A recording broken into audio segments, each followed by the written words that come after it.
What is going on, everybody? Welcome to another episode of Pod Scum. I'm your host, of course, your bastard of ceremonies, Reckless Rexx Ruger. That, of course, if you couldn't tell by those large, just blinding front teeth, is the Freddie Mercury puppet. We're back with another episode of Pod Scum, where the cool kids come to chop it up with your boy Rexx Ruger, a.k.a. Diamond David Lee Roth Jr., and our guest is here. We're getting down to it immediately. No time wasted. Let's jump in and do it.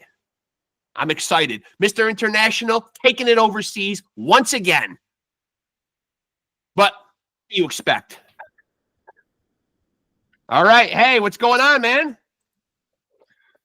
Hey. Do I got you? Everything seems to be working. I'm going to put some more light here. Okay. I'm going to give it a try, man, while you're setting up your lighting here. And I'm not going to take the coward's way out. I see people interview you in other interviews and only stop with the first name. But I'm going to take a stab at it. JUUSO, I've been practicing. Raatikainen. That's pretty good. Pretty good. Pretty good. Okay. Pretty good. Raatikainen. Raatikainen. Yeah, easy for you to say. But listen, I know there's a huge time difference here, man. By the way, that is an awesome fucking background right there, man. Jesus Christ, man. You should be doing a freaking podcast. I mean, where are you, man? Are you traveling to another planet right now? Yeah, this is the usual. This is where I do my podcasts. I just go on the orbit. Yeah, you sure fucking do, man. You're out there right in the fucking thick of outer space there, man. But listen, man, I know there's a time difference, man. You're in Finland, so I appreciate you staying up, man, and doing this. I know we've rescheduled a couple of times, man, trying to get the time right, man. So more of an inconvenience for you, man. So I really appreciate it, man. Really, it's an honor having you on, and it's a pleasure to meet you. No problem, man. Yeah, and by the way, man, the new Swallow the Sun album, man, I think I made up a new term for it, and I think it's going to be called Brutiful, because it is both brutal and beautiful at the same time. So I just made up a new genre right there. Yeah, beautiful. Brutiful. Well, I haven't heard that anybody would use the word brutal in even the beginning of that word for that album. But great that you have both worlds there. Yeah. Well, because obviously there are, death metal-esque, vocals in there. I mean, certainly not the most brutal and the most heaviest, but there certainly is an intensity and a heaviness to it. Yeah, I think it has pretty broad spectrum, and obviously the production is kind of in your face. Yeah, so it is. Yeah, it is I mean, it's loud. Yeah, and it's also melodic. It's pretty demanding, let's say. Yeah. And now you went to school. In doing my research on you, man, like you went to actually school and got you have a bachelor's degree in music. Well, yeah. I have a master's degree in music. You might be overqualified to do what you're doing. Yeah. I mean, it's those papers, they might matter when you're teaching, when you're applying for possible, state music school jobs or something. Obviously, the business doesn't work on papers. It's about skill and who you know and all kinds of stuff like that. The degrees are kind of like more for the education stuff. And you do that though, right? Correct me if I'm wrong, but you do teach music as well, correct? Yeah, I teach at the moment drums only, so to speak. But yeah, we have a private drum school, and yeah, that's what I do. That's how I pay my rent. And now I know from having a mother who is a school teacher, not a music teacher, but a school teacher, though, teaching is not necessarily for everybody, though. It does take a certain, you got to be cut from a certain cloth, have a certain degree of patience and, the willingness, to start with people and, that don't really know all that much and really mold them. How did you get bit by the bug to want to teach? Well, I guess the most simple answer is that both of my parents are teachers, My dad is in high school, or was in high school, and my mom was like how do you call, like early education, Okay. or how do you call it, like preschool Yeah. headmaster. Anyway, I don't know.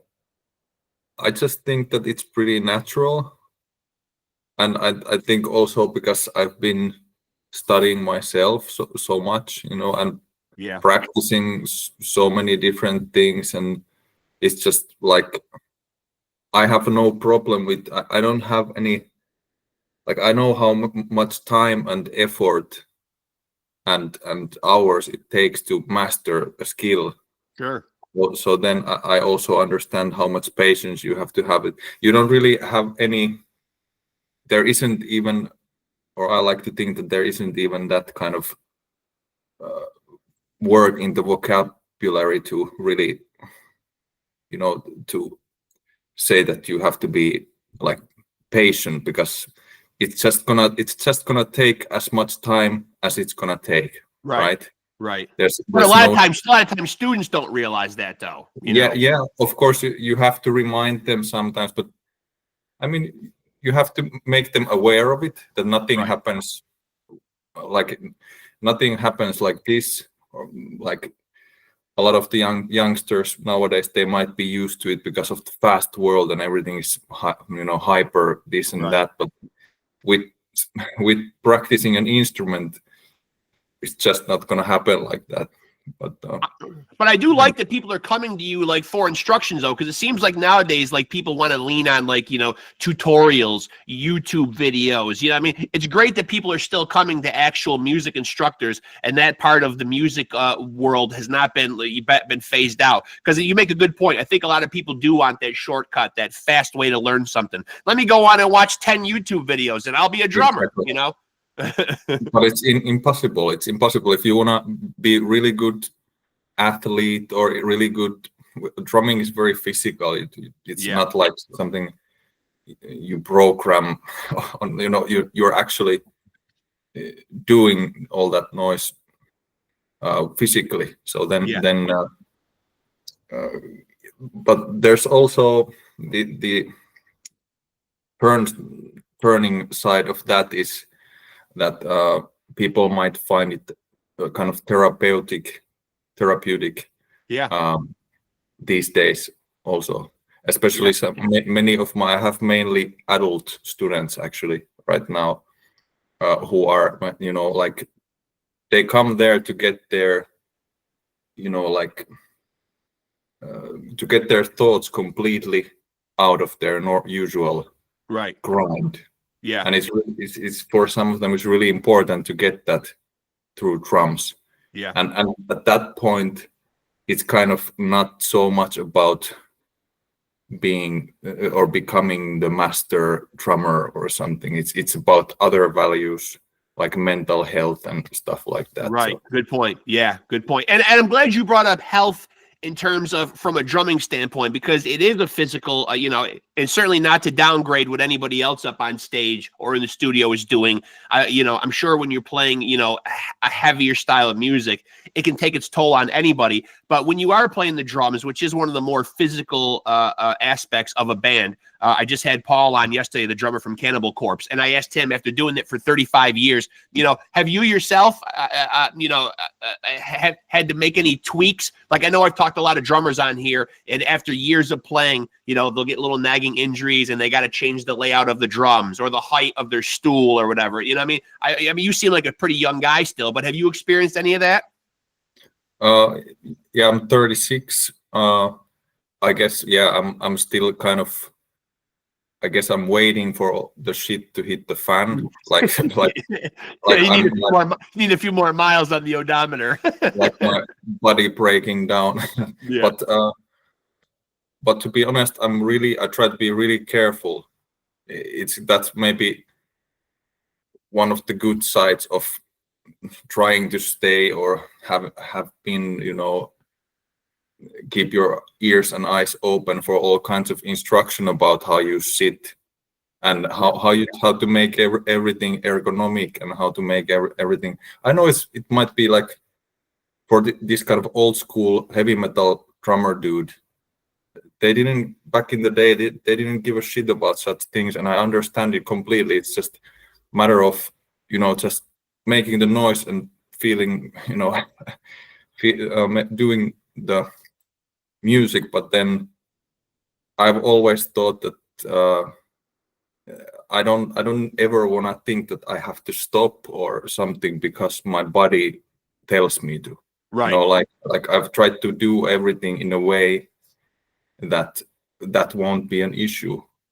On the other hand, I haven't played 35 years in Cannibal Corpse, so right. Like, only a person like that can truly say what kind of toll that takes on you. But I've tried to be really careful and kind of investigate what's good for your body and stuff like that. So yeah. Now, because this album, by Swallow the Sun is so new, it just came out here in October. I'm curious because it is such a beautiful album, and the songwriting is so great. And you mentioned the production. What's the creative process like when you guys as a band get together? You know what I mean? Is it collaborative? Is somebody doing the lion's share of the ideas? What is it like when Swallow the Sun gets together and is going to create an album? Nowadays, it's very much the songwriting is pretty much all Juha Raivio. That's not a surprise for the fans of the band, but right, like these days, it's pretty much like everybody lives in different places. Like we don't live in the same cities, same towns, so we have to do it kind of in the modern way, which is like just sending files. Me doing with drums, we do kind of, I get demos and then I'll go to rehearsal space, work out ideas to make the songs better or more interesting. Then then I get feedback out of that. Sometimes there might be more conflict than others, but depends. Nowadays, it's also like there's a certain, let's say, vocabulary to use in that band. Even drumming wise. So it's kind of like I can't put all my jazz licks there, right? Right. I can't put any. The kind of stuff you're playing and it's supposed to be serious and all that, you can't put your samba stuff there. So then anyway, I do that kind of arranging, then I get a yes or no, then I change stuff, and then it's pretty much time to go to record after that, drums. So we don't play together the songs at all before it's time to tour. So it's like that sort of process. It seems like that's the kind of world we're in though now. And talking to musicians on here as often as I do, that seems to become like the norm now. You know what I mean? Where people are scattered all over the place, and you know what? Probably thank God for technology in a lot of ways, because it's probably kept a lot of bands together and able to continue on.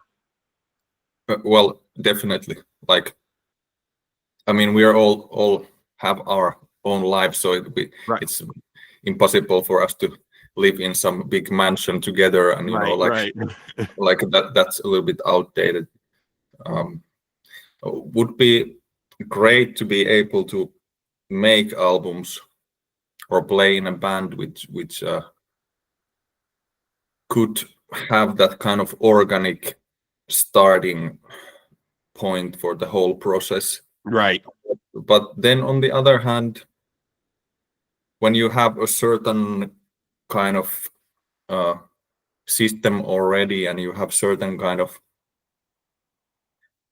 of sound already, and then it's kind of, at least in Swallow the Sun's case, I don't think that would help much. Right.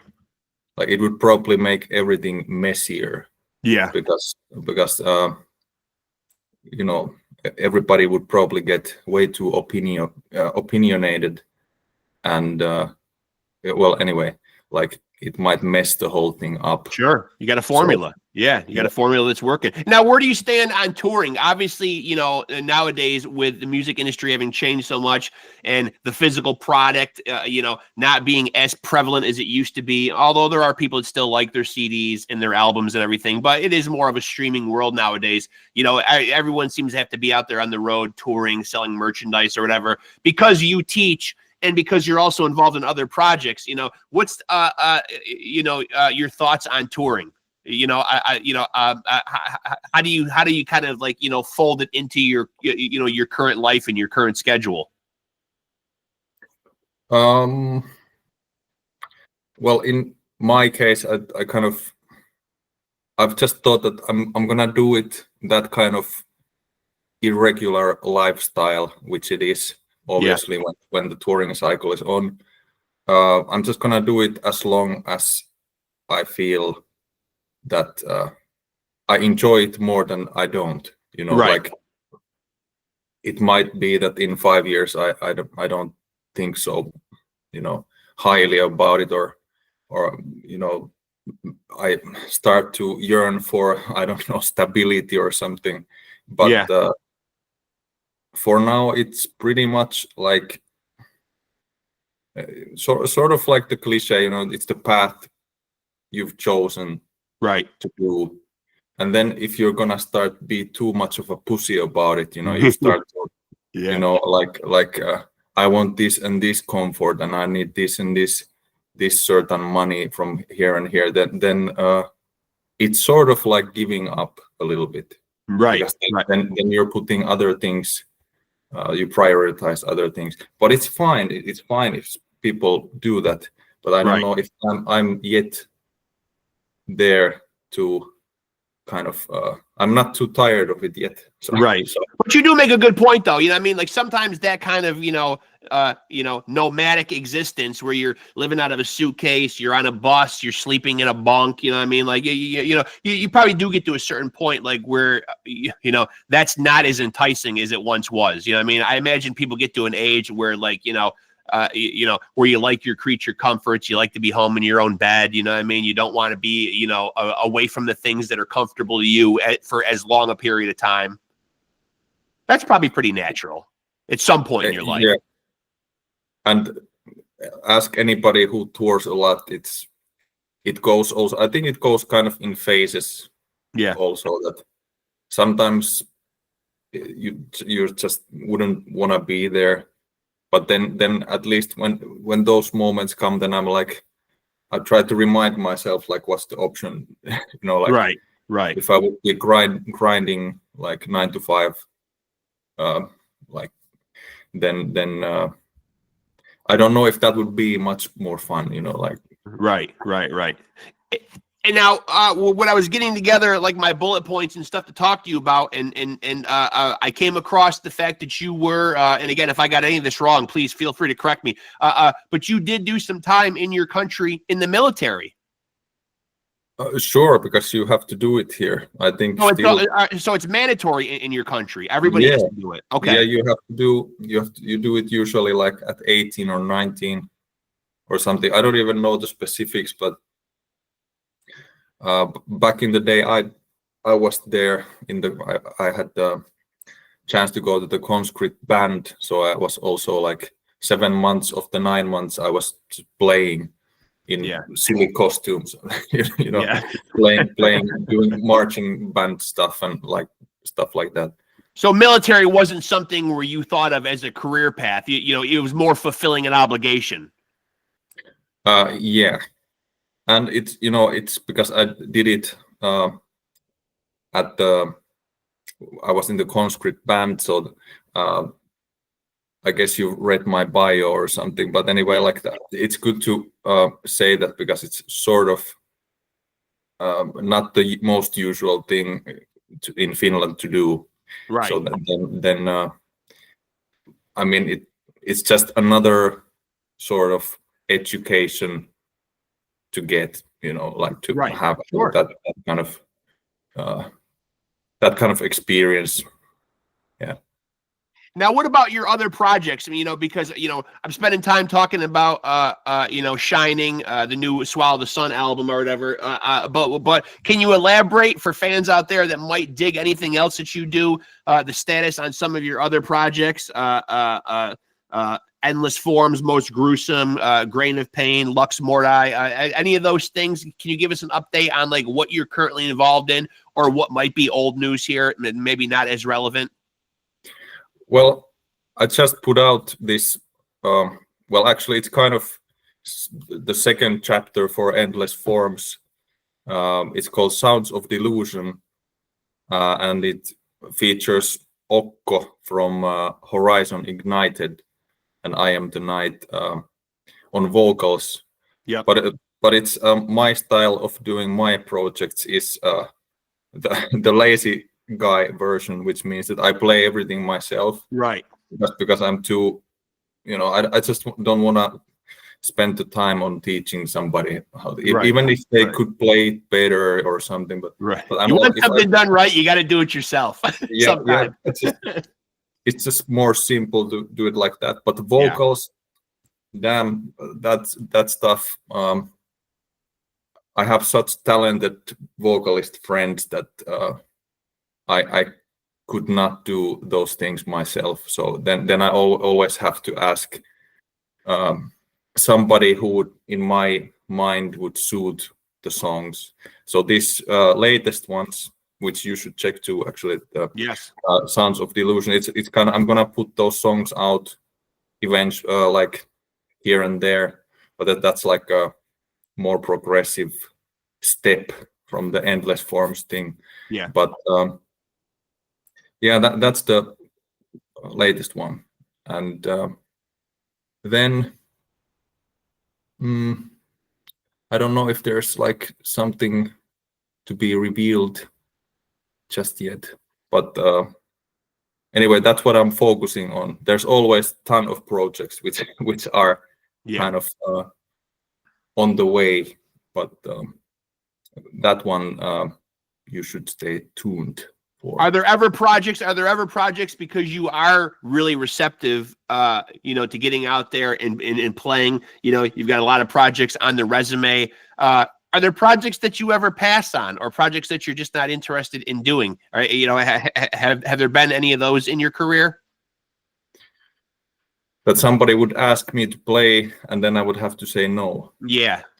I mean, there's only so many hours in the day, obviously. Swallow the Sun is certainly, the main gig, but you're doing the teaching thing. You got the other projects or whatever. I mean, do you say no to stuff? Yeah. Well, there's two factors these days. Maybe when I was younger, I would play everything, everything, and still, since I'm a freelance musician, I also play, other type of stuff. Right. For I'm a hired gun, or I play with different artists from different genres, also in Finland. Right. Like well, different singers, for example, who are big names in Finland. But then, like, if somebody asks me to, let's say, record something, nowadays it has to be quite impressive stuff, because I want to do my own stuff, right, and then I have bunch of touring, a bunch of teaching to do, and so on. So it's definitely, there's more like factors which need to be fulfilled, but then you can't be too picky either. If somebody wants to pay for my drumming, I mean, why not? Work is work. Yeah, Yeah. absolutely. Yeah, and you know, there's probably a lot of musicians out there, man, who would kill for more opportunities. Yeah, you know what I mean? There's such an influx of music out there. The industry has changed so much that there's no shortage of music or whatever. But you know, how good are all the opportunities though? You know what I mean? You know, some of them turn into something great, and some of them turn into you know, they don't go anywhere. You know. Of course, of course. But as long as you know, we're talking when, at least on the level that where I'm working, you know, I'm not fucking Lars Ulrich or right. You know, so then you know the money is sort of it really is kind of the bare minimum. Like you can't. I can't pick my jobs really, you know, based that this job pays better than this. Right. You know, if I could be able to do that, that would be like some sort of utopia or something. Right. Right. So then it's like there's pretty much these kind of standard price tags for, you know, what you get for a show and what you get for recording a song. Right. And then it's like then I would have to be somewhere else and doing something very different if I would want to be, you know, a guy who actually like lives out of only recording or something. Like, no, I don't think that happens anymore. Nobody, you know, lives only out of recording. But no, you got to be out there on the road nowadays. It seems like, yeah.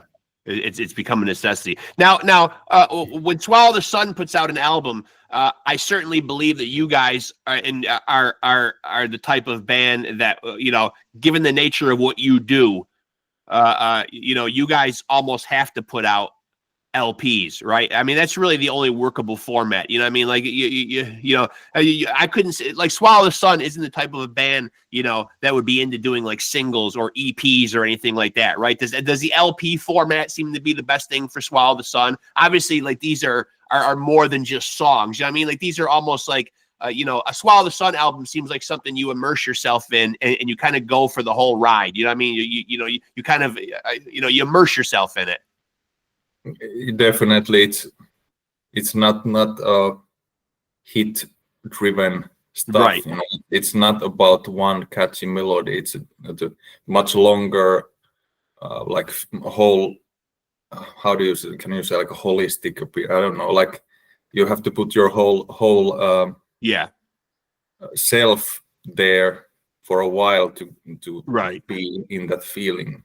It's like putting Pink, you know, it's like putting Pink Floyd The Wall album on and listening to like one or two tracks and not taking the whole experience, you know. Exactly. And I think that's obviously it has to do with the genre as well. You know, when you play slow, when you play it kind of requires more attention span. Like it might be difficult for obviously for people who don't want to concentrate on anything. So it definitely, like if you want to put, maybe there is some songs, especially on the new album, there's definitely hit driven songs, like more or singles songs more. But about the EPs, well, never say never. I mean, who knows? Right. It's not a bad idea to try something new. So, well, you make a good point about the dwindling attention spans out there too. You know what I mean? Attention spans aren't what they once were. You know what I mean? Like we're living in a fast-paced, you know what I mean, world where everybody wants to, you know, hey, you know, show me your best right away, or I'm moving on. You know? Yeah, so songs are fucking 2 minutes. Yeah. That's a long song for some TikTok generation. Right. And it's fine. I mean, I'm tired of being or I don't really want to be one of those old dudes who is so against of you know change and all that, like if that's how it's gonna be, let those people have it like that. Sure. It's not away from me. It's not something taken from me if that's the trend. Might be that there's awesome and there is awesome 2-minute songs Yeah. in this world. Yeah. And when Swallow the Sun puts a project out, like you just put this one out in October, it used to be the formula. And I'm 51 years old, so I remember the formula in the 80s and the 90s was always like a band would put out an album, and then they would tour for a while, and that album would live and breathe for a couple of years, and then you'd get the next piece of work from them. What's the right answer nowadays? Like, how soon do you follow up your last project? Like, what's a good time in between projects that that seems reasonable for a band like Swallow the Sun? You put out an album here in the end of 2024. When do you start already thinking about the next project or creating for the next project? Is it immediately, or do you sit and let the Shining album breathe for a while? Well, due to the touring you have to do to support it, right? It's gonna be like, indeed, who knows if there is something else before another album, right? But I think the album span is like gonna be at least 2 years. That's like minimum, I would say. But then if you put something out in between, if it's an EP or something, then it can be longer. But as long as this is gonna be like a LP type of band, or as long as it's not gonna be let's put out a song here and there, right? Then I think the natural way is to tour extensively on the LP. So that takes time. At least that can't be shortened, unless we're gonna start playing, like 1-minute versions of all the songs and then play compilations, medleys, two different cities on the same day or something. And like, what's your feeling on, like, what have you seen? First of all, how much touring have you done here in the United States? Well, the band has toured there a lot since 2007, I think.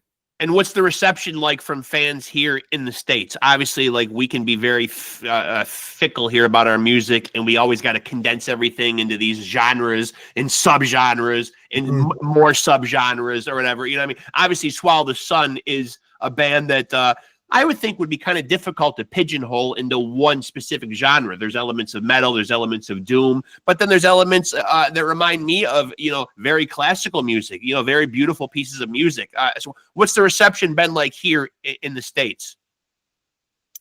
Totally depends on the tour. Like if you have a good tour, it was a good tour with Children of Bodom, the last US tour with them, or their last US tour. It was a good one, but also there was this type of heavy metal fan, or American heavy metal stereotype fan, who would not understand something under like 180 BPM, there would be this kind of, maybe a little bit of hostility at first, but more like this kind of just just doesn't understand what's coming. Right. Where's the blast beats? And then we would face all these legendary, play faster. Play real metal. What is this? And shit like that. But it's, if people need to do that, then fine. I would maybe kind of, if you don't want to hear or see a band who's playing, nobody forces you to be there. Like that's how I always think about it. Show up later. It's like a little bit mystery to me why a fan who comes for the headliner, or who just doesn't want to hear any soft clean guitars or something. Right. Why it's necessary to elaborate on it like that? Like everybody hears what's coming out there. Nobody really cares about that person's opinion. It's like Right. why do you have to would you have to do that? But that's on those people, no problem. But then on the other hand, if the band is like with Dark Tranquility, for example, that's not a like that's not like a slow band either. Right. But there was none of that. There was way more of like so it's weird why some bands or some audiences would be more concerned about not wanting to hear something, and some audiences they're like almost like worried when Right. they are exposed to something. Right. Like Yeah. a Getting the fool. fans you're getting the fans confused. Yeah. So it's kind of like it's a weird reaction to me, like Yeah. almost like they're gonna be brain damaged or something when they hear something. Right. Weird. Yeah. Fucking God forbid they subject themselves and open their minds up to something that they're not familiar with and expand their horizons a little. Jesus Christ, that'd be the worst thing in the world. God forbid. Exactly. And I'm glad you brought up children of Bodom, because there is a fellow Jaska in that band that has the same last name as you. Any relation? Yes. No, that's a very very common question. I somehow guessed that you're gonna ask it, but no relation that we know of. And there's also a guy in a band called Necrophagus named Sammy with the same last name too. Also no relation. No, not that I know of. No. Is that last name? Is that last name in Finland? Is it fairly common? Like obviously over here in the United States, man, there's a million people with the last name Smith or Jones. You know what I mean? Like, yeah. well, it's not uncommon. Okay. It's not the most common. Okay. But everything that ends with the NEN, as you have probably noticed, that's pretty common. So okay. Anyway, yeah. And now, so 2014, you joined Swallow the Sun, man. So now officially a full decade in this band. Yeah. That's pretty crazy. That's longevity right there, though. That's a lot of people don't even last 10 years in the music business in general. You know what I mean? So having a steady gig, I imagine in today's musical world, where nothing is as certain as it was years and years ago, is probably probably feels pretty good. Yeah, and it's also that there are these sentimental things there, because Swallow the Sun is from central Finland, where I'm from. I was already saw those guys live when I was like 16 or 15, 16 years old. I would go to see them. So then it's like it certainly has this kind of something more than just playing in a band. It's like there's some sort of deeper understanding of where that kind of gloom or that kind of I wouldn't want, well, not depression, but like where that kind of darkness comes from. So it's like it feels familiar, when you play that kind of stuff. And so you were a fan of them prior to joining them. How did you link up with them? Obviously, you said when you were a teenager you had been to see them in concert. When a point in time came when they needed a drummer, how does that work out? Do you reach out to them? Do you audition? Do they reach out to you? Well, there was a bunch of links there, because this is not a very huge country. It's very small. The small areas. So there's like, well, first of all, me and Juha, we are from the same town originally. Right. And we didn't have any relation though, because we have like 16 years of age difference. But like anyway, there are people who knew both of us and some other members of the band. I also met some of the guys, the other guys before that from in other occasions. Okay. But I never auditioned. I just got the call to go fill in for Kai, who was playing back in the day, Kai Hahto, and then I did this anniversary tour with them. The first album, Morning Never Came anniversary tour. And then after that, it started to seem like, okay, Kai might have something better to do, and then he joined Nightwish. So yep. Then I guess that was, you know, natural for me to continue there. Yeah. But you know, in Finland is always, you know, everybody knows everybody. You know, it's like it's such a small, you know, it's smaller. It's like a half a state. Yeah. The whole country. So, yeah. Yeah. I imagine being a musician there is probably pretty nice, right? Because like, I mean, you know, obviously they just knew to call you. You know what I mean? It's such a small area that, you know, it wasn't like, wow, we've got to scour the area for a new drummer. There's not much area to scour. Exactly. I mean, there's always a good drummer is gonna stand out there. Yeah, I think so. And your name's going to get around.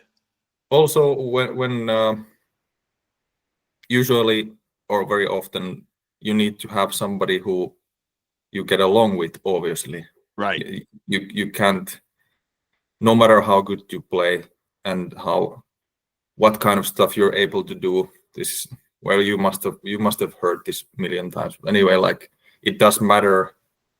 Sure. If you suit the general vibe, so then I guess me being from that area had something to do with that as well.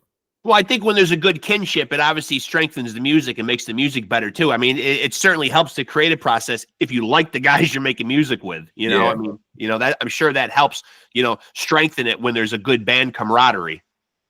Yeah, and that's why it might last for a decade too. Yeah.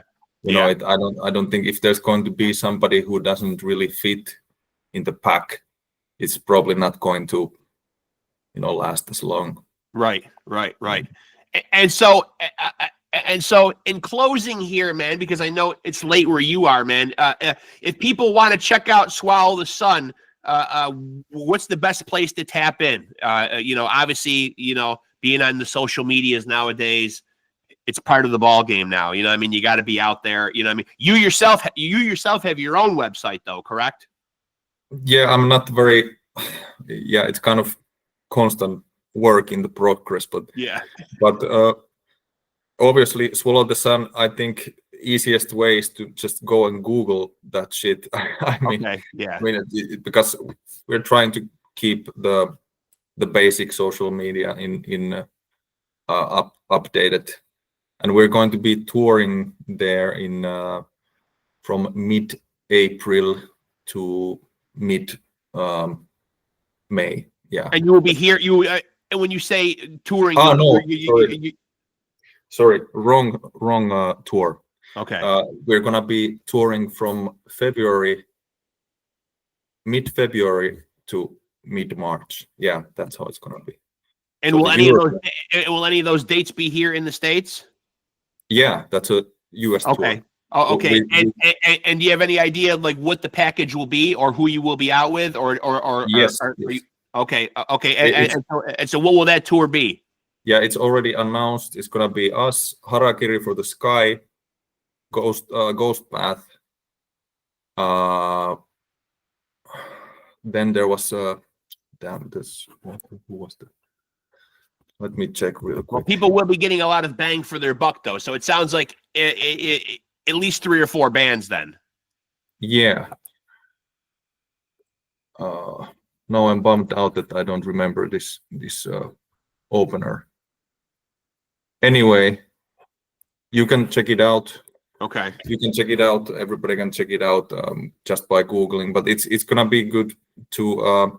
I think Harakiri has had a pretty good previous tour there as well. So So definitely, it's gonna be, like we say, the happiest tour of the year. Yeah. So that's- Well, good, man. It sounds like 2025 is shaping up to be like a great year for you guys, man. And obviously, it was a great way to finish, the last third of 2024, man, with a fantastic album, man. So congratulations on that, man. And I appreciate, you sacrificing because of the time difference and making the time. We've been talking about this and chatting, off of here for a couple of weeks trying to make this happen. So I appreciate you making the time, man. It's really been a pleasure talking to you, man.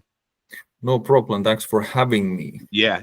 And certainly stay in touch, man. And I would love to have you back on again. We'll definitely do this again. Yeah, I'm up for it. Yeah, I appreciate you, man. And again, congratulations on the album, man. It was great talking to you, man. Yeah, until next time then. Yes, sir. Have a good one, brother. Thank you. Thanks. Yep, later. There he goes, folks. JUUSO, and I will not butcher the last name like I did at the top of the interview. Just know that is JUUSO from an amazing band from Finland called Swallow the Sun. And if you don't know, please tap into them, man, because what they do, like I said at the top of the interview, is brutal. There are elements of brutality in there, at least I think, elements of death metal, doom, and just beautiful pieces of music, man. If you're a rock metalhead, open your ears and expand your horizons and immerse yourself in what the boys in Swallow the Sun do. An amazing band. Their newest album called Shining just came out on October of 2024. Go give it a listen, man. Rexx Ruger approved. I can't say it enough. I'm gonna give my quaff a look here, man, just because I want to admire the view. I didn't get a chance to at the beginning of the episode. Damn is all I can say, man. And I owe it all to Pops up there, Diamond Dave Sr. This, of course, is Diamond Dave Jr. Rockstar Genetics.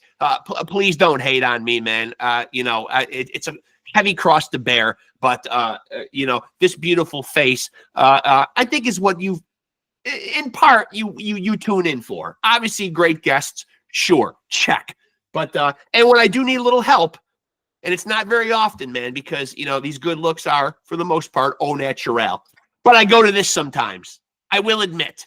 Now you can use this too. It's in all the stores, but you won't look this good. I want to put that little caveat out there, man. But you will step your game up levels.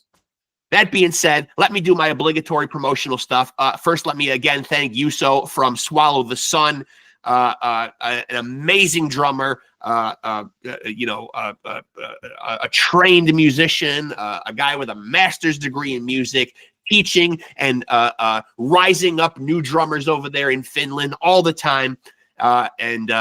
So kudos to him. A military guy, man, military background, teaching, just a guy with a lot on his plate, man, and a guy over there that's getting it fucking done.